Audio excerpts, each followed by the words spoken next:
Bonjour à toutes et à tous. Bienvenue dans notre webinaire diffusé en direct sur le site de la Gazette. Il s'agit du deuxième rendez-vous du Cloud Tour 2021 par Capgemini. Alors 2020 avait vu un bond de 50% du nombre de cyberattaques subies et déclarées par les collectivités. En 2021, cette tendance s'amplifie et touche toujours plus d'établissements publics, notamment des hôpitaux. La dégradation du service public qui résulte de ces attaques, pendant plusieurs jours, voire quelques semaines, engendre des coûts financiers, humains, organisationnels et techniques souvent très importants. Par ailleurs, la continuité des services publics étant indispensable, se pose l'enjeu majeur de la sécurité et de la résilience des systèmes d'information qui les portent. Alors, quelle est la doctrine de l'État français en matière de cybersécurité et de cloud? Quels sont leurs grands enjeux de collecte, de stockage et d'exploitation de la donnée, mais aussi de manière plus globale en termes de stratégie, de gouvernance et de management? Comment les collectivités et établissements publics peuvent-ils protéger et assurer le mieux possible la continuité de leurs activités et services? En quoi le cloud, évidemment, offre-t-il des solutions adaptées et actionnables rapidement, tout en respectant la réglementation, donc par exemple le RGPD, et les certifications comme le référentiel Secnum Cloud, l'ISO 27001 et HDS, etc. On en parlera tout à l'heure. Donc on va en parler avec nos intervenants. Arnaud Coustillère, bonjour. Oui, bonjour, ravi d'être avec vous. Eh bien, bienvenue. Vous êtes vice-amiral d'escadre, aujourd'hui président du pôle d'excellence cyber, cluster fondé sous l'égide du ministère de la Défense et de la région Bretagne. Et auparavant, vous avez été directeur général du numérique du ministère des Armées, donc entre 2017 et 2020, et comme cyber de 2011 à 2017. Éric Graille, bonjour. Vous êtes responsable des infrastructures informatiques et télécoms de la métropole Aix-Marseille-Provence. Nolwenn Lester, bonjour. Bonjour. Vous êtes directrice cybersécurité des activités cloud et infrastructure service France chez Capgemini. Et vous êtes également présidente du comité cybersécurité du Syntec numérique. Alors nous le verrons, vos réponses à tous les trois vont être très concrètes dans ce webinaire. Donc, dans un premier temps, après avoir abordé la récente doctrine française en matière de cloud et de cybersécurité, nous verrons à quelles menaces concrètes peuvent être confrontés les établissements et acteurs publics. Nous verrons ensuite les enjeux qui se posent et surtout les défis qui se présentent à eux en termes de sécurité et de résilience. Il ne se limite pas aux seules considérations informatiques, vous pourrez le constater notamment avec le témoignage d'Éric Graille. Dans un dernier temps, nous verrons en quoi le cloud permet justement aux acteurs publics de relever leurs défis et de répondre à leurs enjeux de sécurité et de résilience. Quels sont ces bénéfices très concrets donc, à ce cloud? Enfin, chers participants, c'est très important, donc ce message est vraiment important. N'oubliez pas que vous pouvez poser vos questions en direct sur le chat, dès maintenant d'ailleurs, si vous avez déjà des questions qui vous viennent. Et nous y répondrons donc, avec nos intervenants tout au long de ce webinaire. Alors, Amiral, est-ce que je dois vous appeler Arnaud Coustillère ou Amiral? Oh, mais appelez-moi Arnaud Coustillère dans ce contexte-là. Amiral, c'était ma vie antérieure, bien que je sois toujours amiral. Tout à fait, c'est comme vous préférez. Merci beaucoup. Alors, donc, nous allons commencer ce webinaire avec vous. Quelle est la doctrine de l'État français en matière de cybersécurité et de cloud? Donc tout d'abord, moi je pense que l'État français a bien pris le tournant de tout ce qui est le numérique, la cyber. Il a lancé d'une profonde dynamique en matière de cybersécurité et de cyberdéfense en 2008, puis en 2013. Puis on voit qu'elle s'amplifie avec d'écouter les déclarations de Guillaume Poupard. Mais en parallèle, depuis 2007, il a aussi lancé une profonde dynamique en matière de transformation numérique, de gestion des données, et le cloud en est un des éléments. Et tous nos secrétaires d'État successifs ont lancé ces dynamiques. Donc en fait, aujourd'hui, on a une doctrine qui prône en gros deux axes. Le premier qui vise l'émergence de solutions dites de confiance, et je mange ce mot de confiance dans le numérique est extrêmement important. Ça doit être une des clés de réflexion. Ça vise évidemment à nous protéger des ingérences extraterritoriales étrangères, bien sûr juridiques, mais aussi réglementaires, parce que un certain nombre d'autorités administratives d'autres pays peuvent s'auto-saisir d'un certain nombre d'éléments à partir du moment où ils ont les informations ad hoc. Tout ça, ça va bien sûr couvrir les besoins des services publics, mais aussi de nos grandes entreprises qui sont porteuses de notre richesse nationale. Donc le dernier acte de cette dynamique, c'est bien la stratégie nationale pour le cloud qui est sortie le 17 mai dernier, et ce label national justement de cloud de confiance qui est quelque chose d'assez nouveau. De l'autre côté, il y a la stratégie cloud pour l'État, c'est-à-dire celle que doivent appliquer les différents ministères et grands opérateurs, au premier rang duquel on retrouve aussi l'ensemble des collectivités territoriales. Et c'est un cloud qui doit être bien sûr de confiance, puisque l'État, au sens large, les collectivités ne peuvent pas faire ce qu'ils veulent avec les données de nos citoyens, mais c'est du cloud qui va plutôt être entre un cloud privé d'un côté et un cloud de confiance. Ce qu'il faut bien comprendre, et je pense qu'il y a un besoin d'acculturation et d'éducation très profond, c'est que le cloud est devenu aujourd'hui le nouveau mode de distribution des logiciels par les éditeurs. Auparavant, on achetait une technologie. Aujourd'hui, on va acheter un service. Donc c'est un changement important de paradigme, parce que l'organisation ou le client n'a plus en fait en face de lui un seul fournisseur, il a en fait un couple. Il a le couple de celui qui lui apporte le service provider, et celui qui lui apporte la partie émergée de l'iceberg. Moi j'aime bien souvent parler d'iceberg, parce que le numérique, il y a un énorme iceberg technologique, puis d'un côté on voit une partie émergée, c'est le service. Donc quand on choisit un service, en fait sans le savoir, par derrière, on choisit aussi le cloud provider.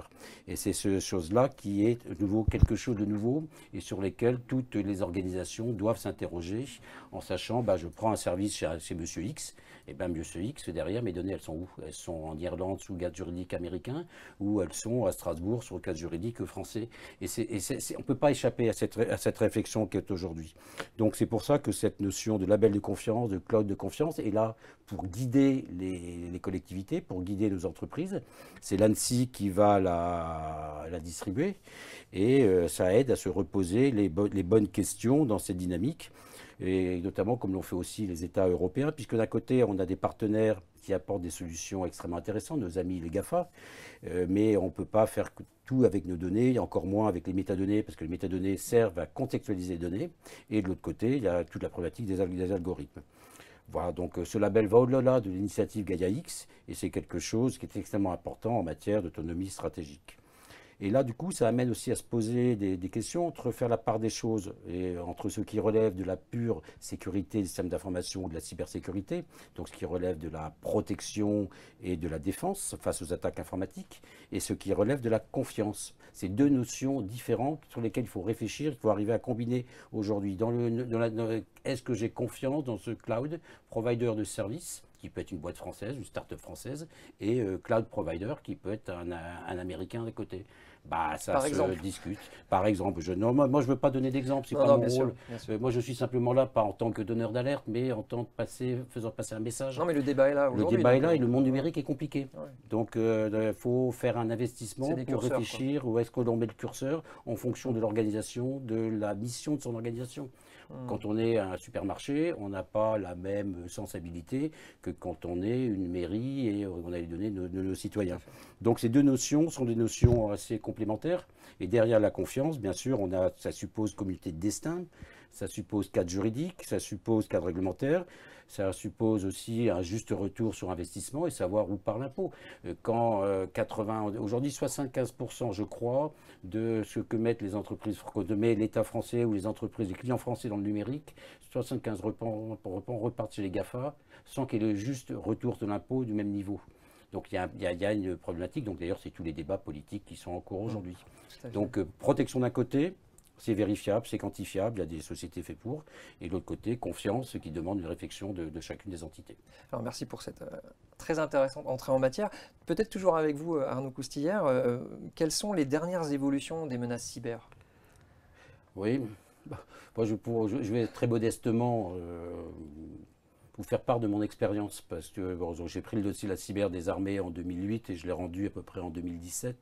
Et pendant toutes ces années, j'ai vu une menace cyber qui est galopante. C'est absolument galopant. Et pour moi, la réalité a toujours dépassé la fiction dans ce que j'ai vu et ce que j'ai vécu. Donc, ce qui est important, ce qui est bien comprendre qu'en face de nous, ce sont des attaquants. Un attaquant, il a une volonté, ce n'est pas une panne informatique, non. Un attaquant, il est agile, il est mobile, il va essayer de passer par le maillon faible pour obtenir ses objectifs, qui peuvent être des cybercriminels, c'est simplement avoir payé une rançon, mais ça peut être deux objectifs qui sont de vous saboter, de vous... Donc, les éléments aussi, ces attaques sont proliférantes. À partir du moment où un malware a été utilisé une fois, il est le bien commun de la communauté des hackers. Donc vous pouvez avoir des combinaisons assez intéressantes de malware venant de la NSA, combiné avec un truc venant d'un autre endroit, et puis un machin fait par une autre nation. Donc ces outils sont assez faciles à constituer. Donc c'est marqué par une prolifération. L'autre élément intéressant, c'est qu'on peut être victime sans avoir été ciblé. Et vous prenez les exemples de WannaCry et de NotPetya en 2016, et ben des grandes entreprises ont dû arrêter des chaînes de production, tout simplement parce que le virus était rentré chez eux par un endroit mal protégé, et que derrière, les systèmes n'étant pas à jour, ben le virus il a produit son effet, alors que ces entreprises françaises n'étaient absolument pas attaquées par ces deux virus. Donc c'est un changement de paradigme. Ensuite, c'est quelque chose d'extrêmement déstabilisant pour une organisation qui n'est pas préparée. Une DSI, c'est fait pour avoir de la résilience, c'est fait pour lutter contre une panne informatique. C'est pas fait pour lutter contre un ennemi qui, en plus, peut s'installer dans votre réseau et n'a pas envie d'en sortir. Puis s'il est installé dans vos réseaux, il a pris le contrôle de vos réseaux, il vous observe. Donc, faire fuir, repousser un attaquant de votre réseau quand il est installé, c'est quasiment des modes de planification d'opérations militaires. Il faut le piéger, il faut l'observer, il faut un plan de campagne de reprise. Et c'est pas des choses. C'est épuisant pour la victime aussi. Oui, c'est épuisant pour la victime parce que la victime, pendant ce temps-là, elle ne fait pas bien ses affaires ou elle redéploie un réseau à côté. C'est extrêmement déstabilisant parce que vous pouvez tout perdre d'un coup et c'est extrêmement déstabilisant pour les employés de l'entreprise parce que du coup, ils n'ont plus leur système d'information, ils ne savent plus trop à quoi ils servent. Voilà, donc le côté déstabilisant était extrêmement important. Et puis, comme je l'ai dit, la DSI est souvent dépassée parce qu'elle a du mal à comprendre. Puis en plus, elle peut avoir ses sauvegardes qui sont aussi cryptoloquées ou abîmées. Et c'est pour ça, je pense que l'expérience d'Eric, telle que lui l'a vécue, va être quelque chose d'extrêmement intéressante. Ouais, un témoignage très fort. Voilà, Hein, et puis juste pour terminer assez rapidement, il peut y avoir deux types d'activités pour les collectivités ou l'État. Des attaques très très ciblées qui vous ciblent vraiment vous. Et bon là, s'il y a un service ou quelqu'un met les moyens, il entrera dans votre réseau. Donc vous devez avoir des dispositifs de défense internes à vos réseaux aussi. Et puis les attaques dont les acteurs sont moins performants, mais probablement tout aussi efficaces, c'est tout ce qui est la cybercriminalité qui vise tout le monde. Concrètement, c'est quoi une attaque? Vous pouvez en avoir deux types, ce qu'on appelle les attaques par déni de service. Donc vous envoyez des requêtes pour saturer le système, donc c'est puissance de calcul contre puissance de calcul. Il y a des façons de s'en protéger, mais quand l'autre arrête d'attaquer, l'attaque arrête, donc c'est un type d'attaque. Puis celle qui est beaucoup plus vicieuse, c'est plus intrusive et dévastatrice, c'est que vous pénétrez de façon non autorisée à l'intérieur d'un système, vous vous installez. Pour pénétrer, vous faites une toute petite tête de pont, puis au fur et à mesure, après, vous grappillez, vous installez, jusqu'à prendre le contrôle de ce qu'on appelle la tour de contrôle, matériellement les Active Directory en jargon.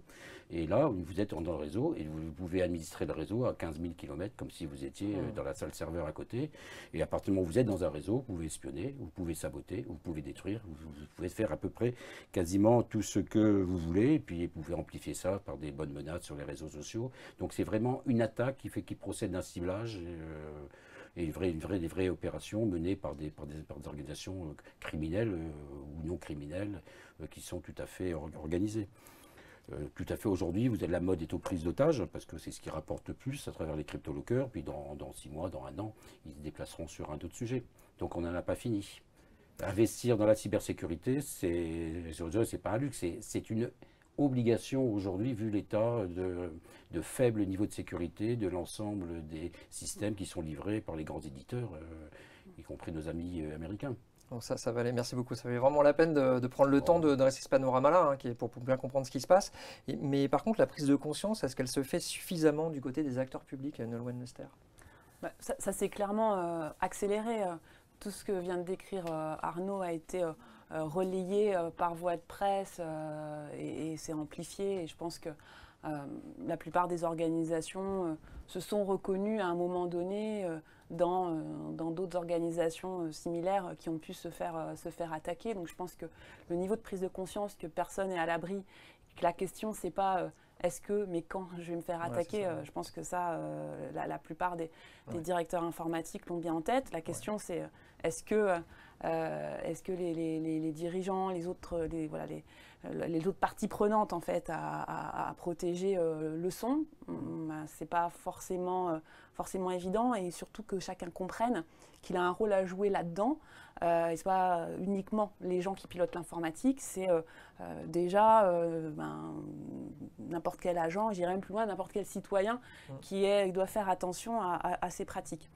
Et puis l'autre élément, c'est, je pense que la crise qu'on subit depuis 1 an et demi bientôt avec le Covid a aussi mis en avant et matérialisé le fait que l'entreprise ou l'administration, la collectivité, c'est pas une unicité de lieu, c'est étendu.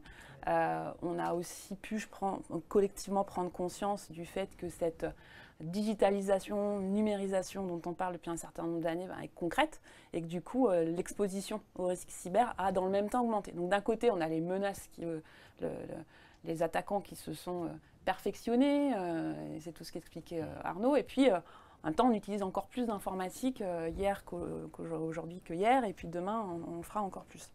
Donc face à ça, le cloud, on parle des stratégies d'aller vers le cloud, les move to cloud, pour parler un petit peu jargon, c'est clairement des solutions, à la fois parce que techniquement, on en parlera peut-être tout à l'heure, ça représente des leviers, mais aussi parce que tout simplement, ça oblige à se poser.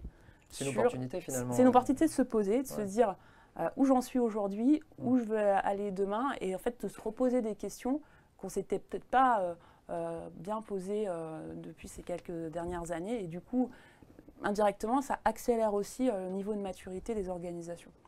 Et puis, d'une façon générale, on parle aussi de shadow IT, on sait que il suffit pas il faut pas se cacher, l'informatique, on en a besoin dans tous les métiers, et il faut que les directions informatiques puissent complètement avoir le pouvoir, je dirais, sur l'ensemble des usages informatiques de l'organisation pour être vraiment impactant, et qu'on ne consomme pas à droite à gauche à la demande et comme on veut sans respecter la stratégie et la politique qui a été guidée par l'IT. Très bien. C'est peut-être le moment de parler de cybermalveillance.gouv.fr peut-être. Oui, tout à fait.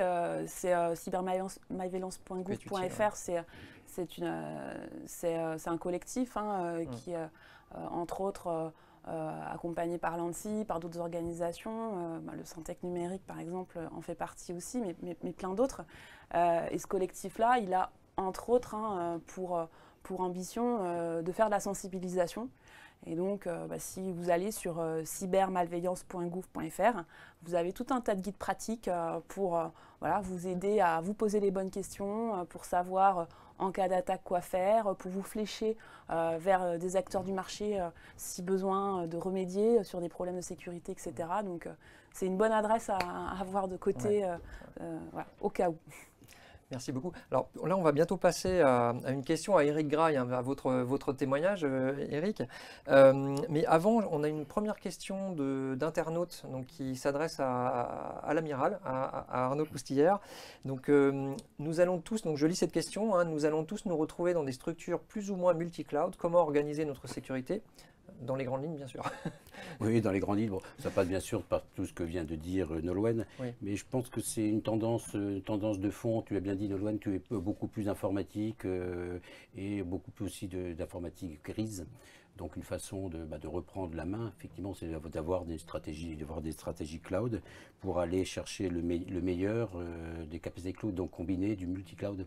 Entre ce qui va relever de l'hébergement interne, voire de l'évolution vers du cloud privé, ce qui relève du cloud de confiance avec un partenaire, et puis après ce qui relève du cloud public, parce qu'on a quand même du cloud public, on a besoin, c'est des outils qui sont remarquables aussi. Voilà, donc les grandes entreprises ou les grandes collectivités vont devoir combiner ces choses-là. Du coup, à part quelques-unes d'entre elles, elles n'auront pas les moyens de développer des services de cyberdéfense à niveau. Donc, elles vont devoir se tourner vers des sociétés de services qu'on appelle les MSPP, Management Security Service Provider. Et il y en a beaucoup qui sont de taille moyenne aujourd'hui, notamment c'est très segmenté en France. et toutes n'auront pas les capacités à apporter des liaisons ces capacités multi-cloud, puisque dans cette approche multi-cloud, chacun des cloud providers va bien sûr assurer un très bon niveau de sécurité de sa partie. Il y a espace jusqu'au vrai. Mais par contre, tout ce qui est la relation avec le service au-dessus, c'est un nouveau domaine qui est aussi, voire plus compliqué que celui des Active Directory, dont le nombre d'acteurs compétents va se compter sur des doigts de la main. C'est accès à des niveaux de technologie et d'expertise avec des specs extrêmement larges qui deviennent très très très très compliqués. Voilà, à peu près. J'espère que... Je pense que dans toutes les entités, une réflexion sur le cloud, le move to cloud, les données, la confiance, comment je segmente tout ça devient extrêmement important et c'est, je pense, un énorme challenge pour les DSI parce que ce n'est pas qu'un problème du RSSI ou de la sécurité, c'est bien un problème de stratégie numérique de l'organisation elle-même. Et puis on va voir aussi une question humaine, on va le voir aussi avec Eric Graille. Donc j'espère déjà que l'internaute qui a posé ces questions est content de la réponse, mais nous on est très contents, c'était très clair. Si vous êtes content, je suis content aussi. Oui, non, tout le monde est content.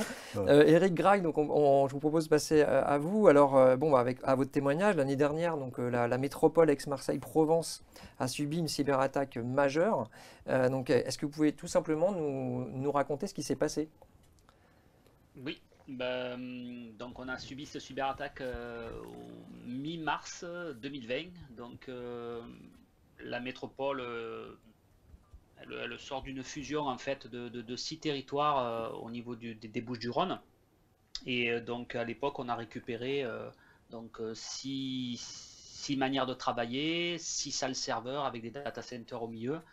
Et il a fallu fusionner tout ça.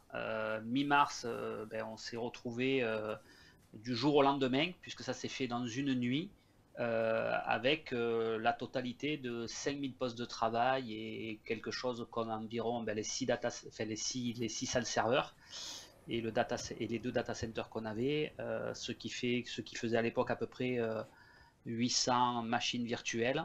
L'ensemble de tout ce matériel a été cryptoloqué en une nuit. Voilà, donc effectivement, comme le disait l'amiral, quelqu'un s'est introduit, il a travaillé dans le réseau pendant quelques mois en sous-marin, on ne l'a pas vu faire et le jour où il a eu envie, en fait, il a appuyé sur un bouton et tout ce qu'il avait mis en œuvre s'est déclenché. En une nuit, on s'est fait cryptoloquer la totalité des VM et la personne a eu le temps de même aller cryptoloquer l'ensemble de toutes nos données de sauvegarde. Donc toutes nos baies de sauvegarde ont été cryptoloquées pour une très très grosse partie de l'infrastructure. Donc il a fallu qu'on remonte ça, comme la plupart des entreprises, c'est soit on payait, soit on décidait de le faire nous. Voilà, on a fait le deuxième choix, bien entendu, pas question de payer un acte de malveillance. Voilà, bon, par contre, ça nous a coûté du temps. Et ça nous a coûté énormément de travail et au niveau humain, un investissement qui se paye encore aujourd'hui, malheureusement. C'est le prix de ne pas s'être bien protégé, entre guillemets, sachant qu'aujourd'hui, après, on a travaillé avec des entités comme l'ANSSI, avec des entités qui nous ont aidés, je ne vais pas citer de nom ici, mais bon, des grands groupes qui sont spécialisés là-dedans et qui nous ont aidés à remonter tout ça.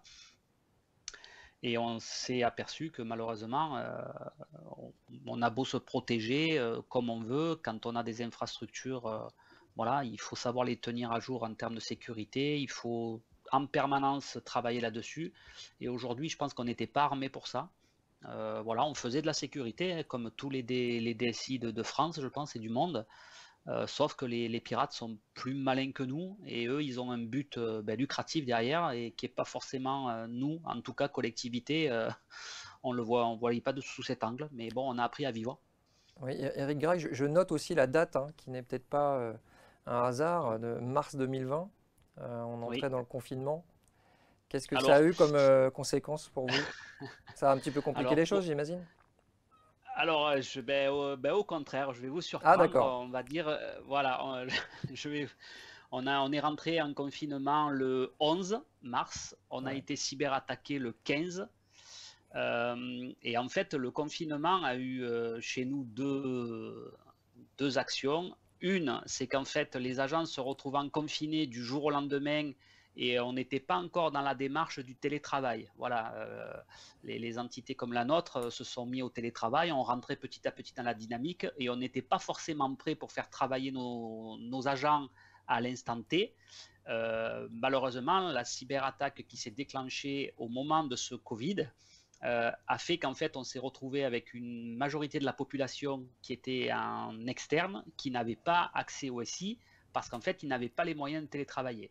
Et du coup, ça nous a laissé un peu respirer pour pouvoir remonter la totalité du système d'information, le temps qu'on arrive à doter nos agents et à mettre en place le télétravail, entre guillemets. Voilà, donc en fait, ça a eu voilà, un effet quand même un peu bénéfique pour nous. On a eu un peu de chance, on va dire. Ouais, voilà. Dans le malheur, un petit peu de chance. Dans le malheur, voilà. Ouais, voilà, ouais. Tout à fait. Parce que, toujours peut-être sur les coûts, hein, donc vous avez déjà commencé un petit peu à en parler, mais évidemment, on comprend bien que Oui. ils ne sont pas que financiers, vous l'avez dit, techniques, organisationnels. Vous avez parlé de l'humain, vous pouvez développer un peu sur cet aspect humain Oui, alors il faut important, savoir que voilà, quand on parle de cyberattaque, de suite on pense à l'informatique en priorité et tout ce qu'il va falloir remonter et réinstaller et peut-être au moment de la réinstallation faire des choix techniques et technologiques. Ça c'est une chose, ça a été la vérité, c'est ce qu'on a fait, aidé par l'ANSSI et les différents acteurs qui nous ont aidés à remonter tout ça. Mais on s'est aperçu aussi qu'en fait il a fallu que les 8000 agents qui travaillent pour la métropole et les 5000 qui sont équipés de moyens informatiques, ces gens-là, il a fallu les accompagner en fait. Parce que perdre, ne plus avoir accès à son poste de travail du jour au lendemain avec les données qui étaient dessus à un instant T, alors ça peut être des documents de travail, ça peut être du draft, ça peut être peut-être même un petit peu de personnel parce que toutes les entreprises malheureusement voilà, sont soumises à ça aussi. Ah, et Eric, je crois que nous, c'est un peu figé de notre... Non, d'accord. On vous entend, allez-y, continuez. D'accord. Voilà, je disais, la personne qui perd du jour au lendemain son mode de travail et on n'arrive pas à lui donner une explication et une date à laquelle on va pouvoir lui redonner son outil de travail, c'est compliqué. Donc il faut accompagner tous ces gens-là et en termes de collectivité, nous on rend des services aussi à la population. Et la population, il est compliqué d'aller leur expliquer qu'aujourd'hui, on ne peut pas ramasser leurs ordures ou on ne peut pas faire sortir un bus pour faire le ramassage scolaire ou pire que ça. Et voilà, donc ça, c'est quelque chose, voilà, on n'était pas habitué à ça, mais ça fait partie des choses, voilà, en tant que cyberattaque, si jamais il y a à construire quelque chose, il faut le prendre en compte. Et c'est un aspect qui est très très important. Alors, on comprend au travers de votre témoignage vraiment de certains enjeux cyber des acteurs publics, que les acteurs publics, donc c'est collectivités ou établissements publics, donc comme les hôpitaux par exemple, parce qu'on ne les a pas cités, mais voilà, c'est très important. Ils subissent beaucoup d'attaques depuis assez peu de temps. Enfin, ça s'est accéléré. Je vous propose de passer à la deuxième partie, donc consacrée justement aux enjeux et aux défis donc des acteurs publics en matière de cybersécurité et de résilience. En commençant avec vous, Nolwenn Lester, la question de la sécurité, est-ce qu'elle ne pose pas forcément celle aussi de la résilience des organisations publiques? Si, bien sûr, mais de toutes les organisations, donc publiques aussi. Mais donc effectivement, derrière le sujet de la sécurité, je crois que ça s'intitule comme ça l'événement d'aujourd'hui, il y a le sujet de comment on fait malgré tout. Donc effectivement, d'organiser la résilience. Et il n'y a pas une seule solution à cette question-là. En fait, on va souvent revenir à ça, mais le point de départ, c'est de se dire qu'est-ce que je veux faire? Quels sont mes enjeux? À quel risque je suis exposé? Et puis qu'est-ce qui compte pour moi? Enfin, sur quoi est-ce que je ne veux absolument pas faire l'impasse?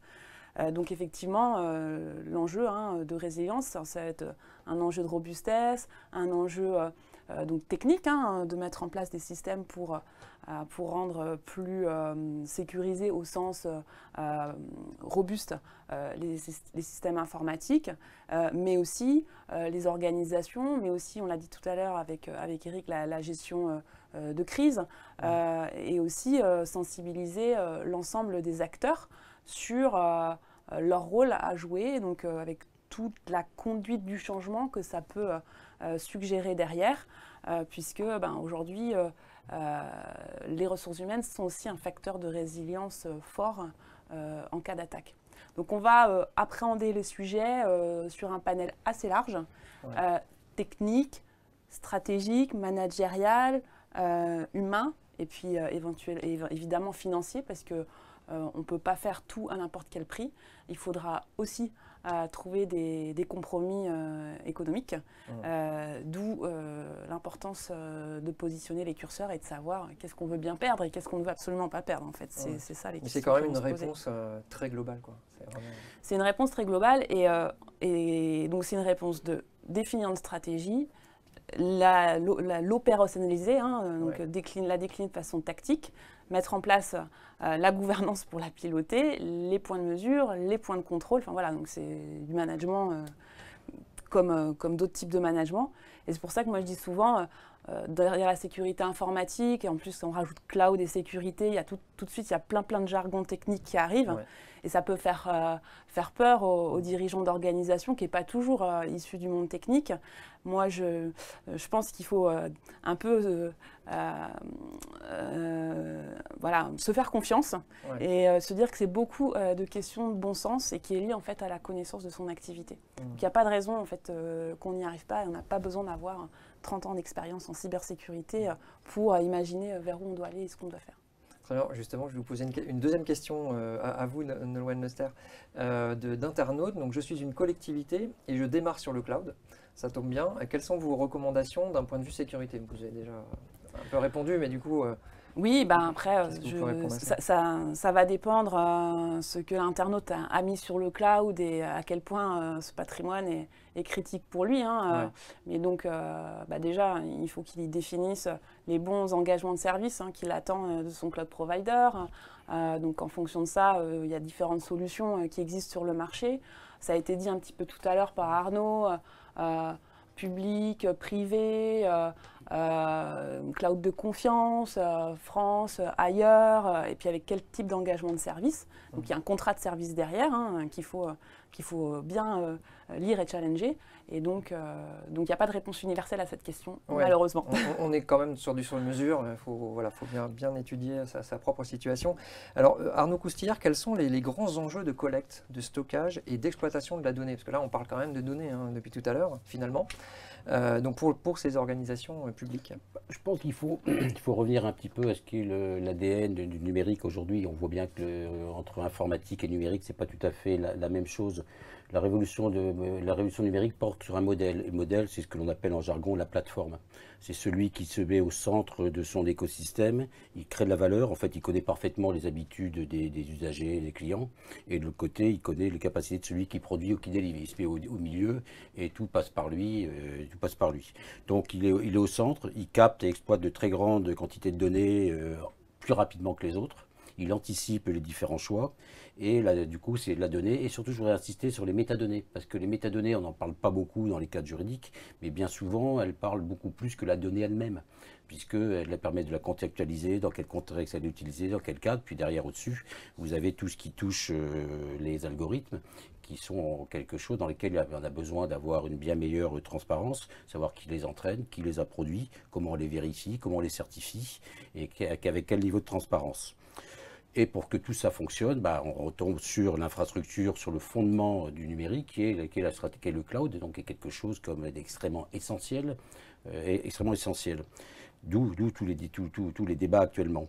Donc là-dedans, les organisations publiques d'ailleurs c'est ce que recommandent les services du Premier ministre, c'est ce que recommande la stratégie et de lancer depuis des années, c'est qu'elles doivent elles aussi, pour mieux servir les citoyens, se transformer en une sorte de plateforme. Mais la différence, c'est qu'elles manipulent des données de citoyens que l'on confie à nos élus, représentés eux-mêmes par soit l'État, soit les grandes communautés, les régions, les mairies, et ainsi de suite.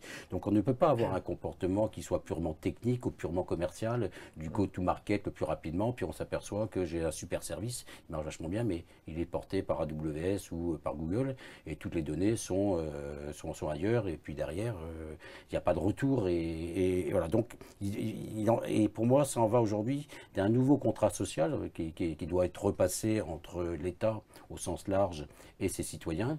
Et ça repose bien sûr sur quelque chose comme la confiance.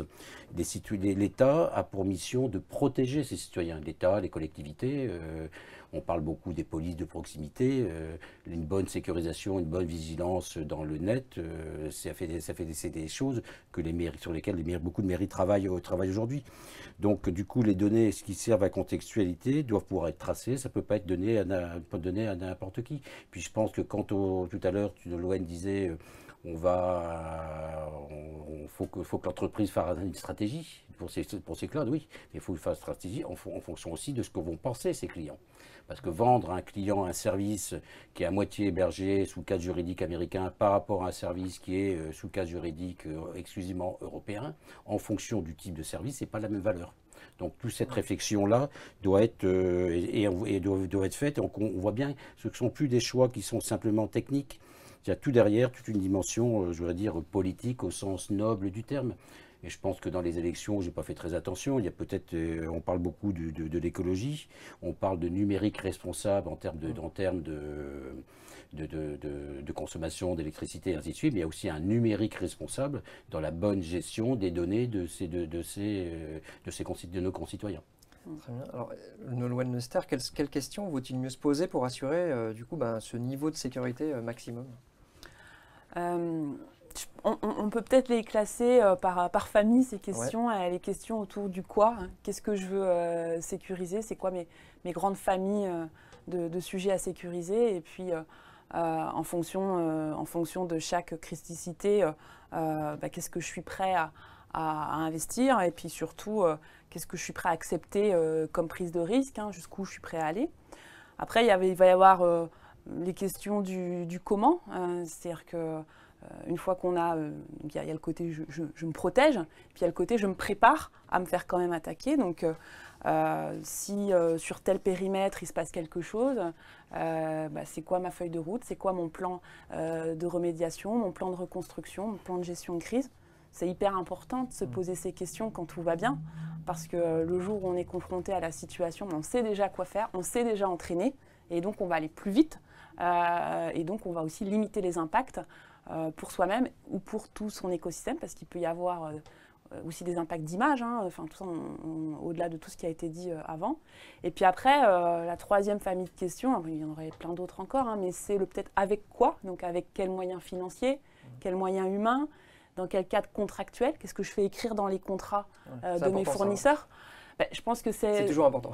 C'est toujours important, mais c'est important pour se protéger, mais aussi pour challenger. On voit qu'il y a nous, on est assez sensible à ces cas. Il y a des attaques par supply chain, hein, dont on a parlé pas mal ces derniers mois. Donc évidemment, c'est important de se poser les bonnes questions. Quand vous achetez un fournisseur informatique, voilà, comment lui-même s'est organisé pour se protéger. Et puis, il y a toute la dimension cyberassurance aussi. Je pense que c'est un sujet qui commence à prendre, qui a déjà commencé à prendre de l'importance, qui va encore en prendre plus demain, et sur lequel il y a des bonnes questions à se poser. Très bien. Alors, Eric Graille, comment, vous, de votre côté, vous avez géré, je reviens à votre expérience, hein, en interne, la question de l'équilibre entre le legacy et le cloud, et justement, et en particulier sur l'aspect des compétences métiers? Oui. Question très précise.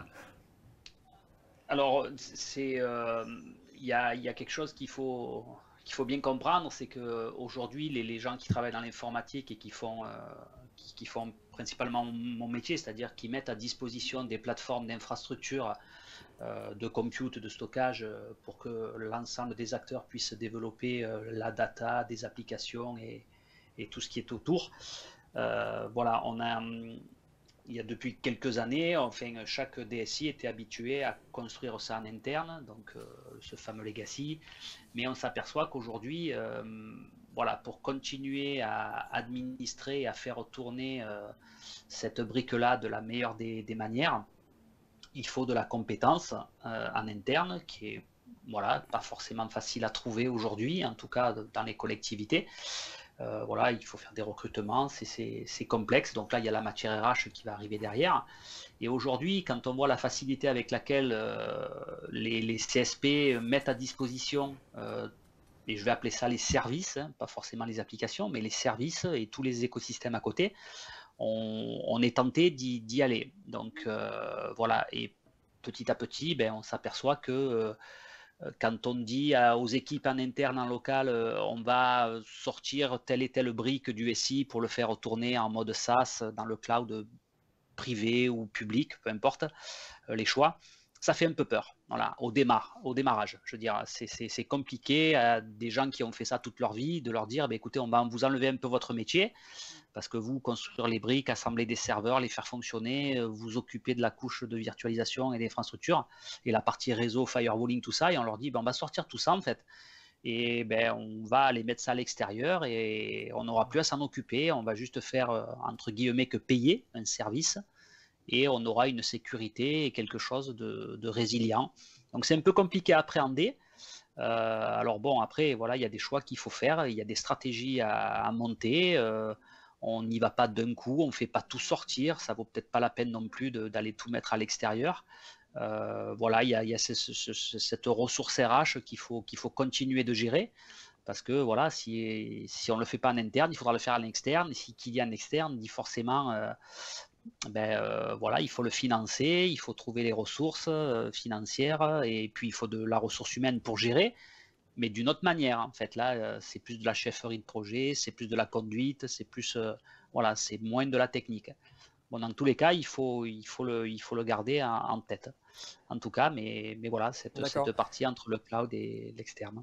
Très bien. Alors, juste, je vais vous poser une question un petit peu sur comment justement convaincre toutes ces personnes-là à passer finalement à un autre métier. Mais avant de répondre, je veux juste dire qu'il nous reste grosso modo entre 5 et 7 minutes. Donc, on va peut-être aborder la troisième partie assez rapidement, mais ça va être intéressant de vous entendre.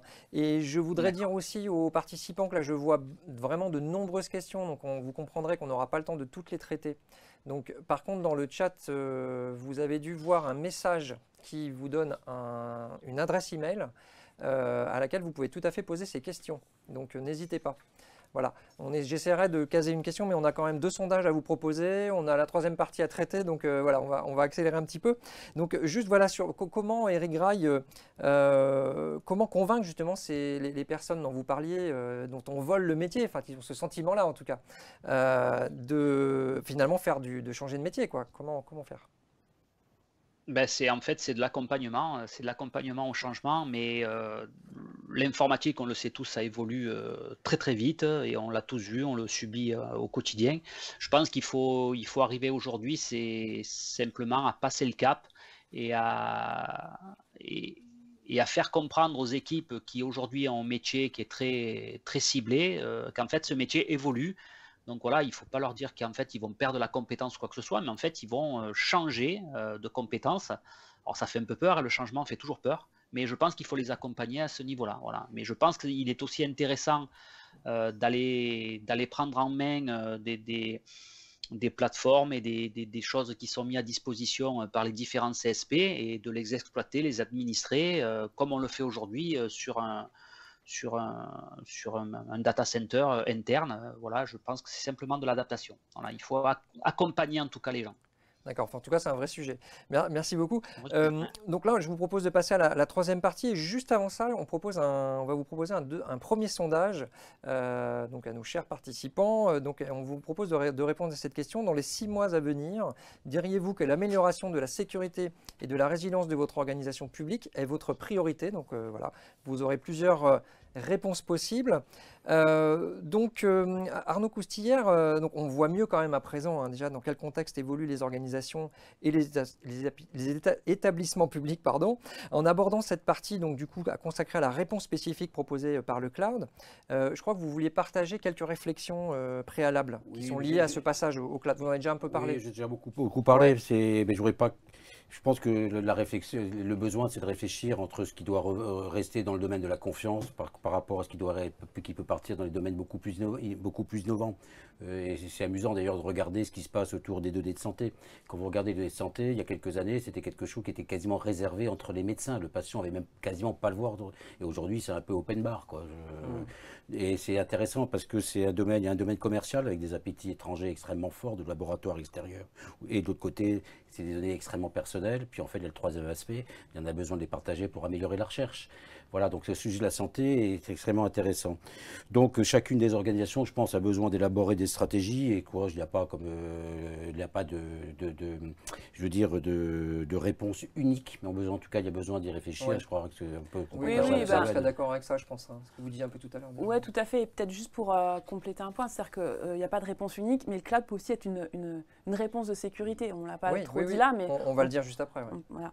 Ouais, tout à fait. Donc, c'est l'occasion de lancer, parce que là, je vois qu'on arrive quasiment au terme du webinaire. Donc, on va vous proposer ce deuxième sondage et on vous commentera en fait en fin de webinaire. On va déborder légèrement. Donc, ce sondage, c'est vous sentez-vous armé pour faire face aux enjeux de sécurité de votre organisation publique? Donc, voilà, vous pouvez répondre en direct. Dans le chat. Donc Arnaud Coutillère, donc vous mettez tous en avant finalement, hein, tous les trois, les arguments de sécurité du cloud, hein, Nolwenn vient de le faire, mais en particulier, alors on n'a pas trop le temps de trop développer, mais c'est important de parler de l'incident OVH, parce qu'on l'a quand même tous à l'esprit. Est-ce que ça ne démontre pas que le choix du cloud finalement est risqué? C'est un petit peu ça c'est une des idées qui est véhiculée. En tout cas, du point de vue de la sécurité des systèmes d'information. Normalement, il n'est pas risqué quand les contrats sont des bons contrats. Quand vous avez un centre d'hébergement qui brûle, ça peut arriver à n'importe qui. Justement, une façon du cloud, c'est de mutualiser les centres, d'avoir des redondances un petit peu partout. Mais là aussi, comme c'est une prestation de service, il faut savoir qu'est-ce que l'on contractualise.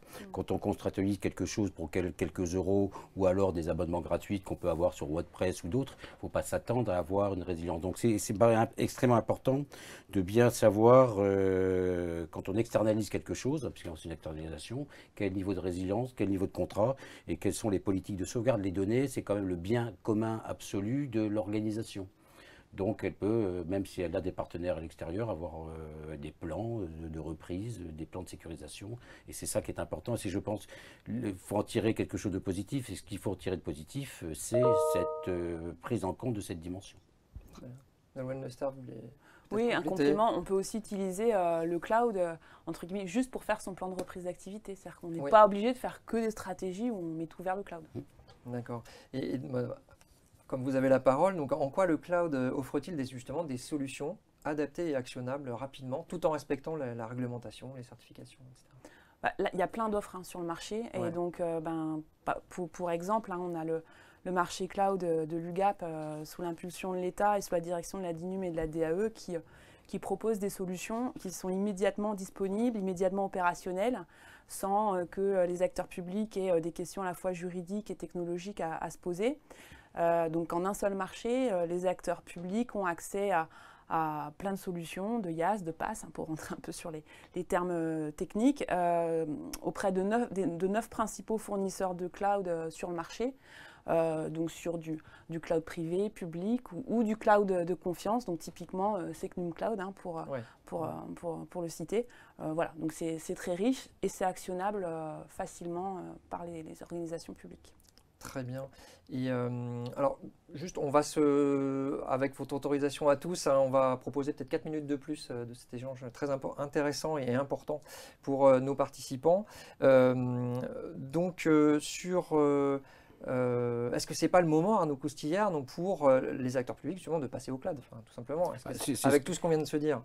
Totalement, c'est ce que demande d'ailleurs l'État dans sa stratégie, ce que l'État avait demandé à tous ses acteurs déjà en 2018 et qui réitère aujourd'hui par la stratégie, tout à l'heure quand j'ai parlé, la stratégie du cloud de confiance, mais aussi la stratégie cloud pour l'État.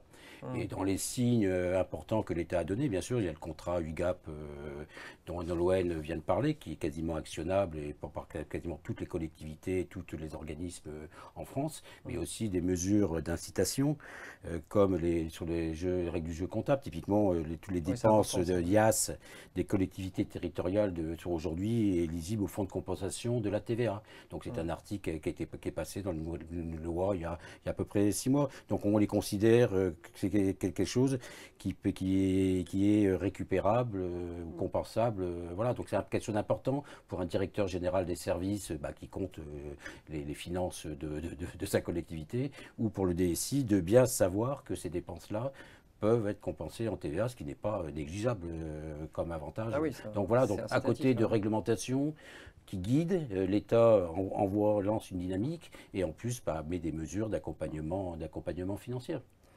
Très Voilà, bien. sans parler du plan de relance où actuellement il va y avoir un certain nombre de choses autour de tous ces sujets. Ouais. Il y a beaucoup d'incitations, effectivement, Beaucoup une prise en main d'incitations, de tout ce voilà, sujet-là puis pour faciliter pour les choses. accompagner aussi, y compris en matière de cybersécurité. Tu as parlé tout à l'heure de cybermalveillance. Oui, cybermalveillance, faut les connaître, quoi. Ils sont là pour ça, pour accompagner en cas d'accident. D'accord. Eric Graille, juste peut-être pour finir avec vous, alors vraiment, soyez très synthétique. Je suis désolé, on va un petit peu réduire parce que je voudrais quand même partager les résultats des sondages, hein, parce ils sont tombés, donc ça va être intéressant. Donc, qu'est-ce que vous pouvez, au DSI, au DGS, dont on vient de parler à Arnaud Costière, qui serait encore frileux justement à l'idée de faire passer leur collectivité territoriale ou leur organisme public au cloud, qu'est-ce que vous pourriez leur dire? Qu'est-ce que vous pourriez ajouter?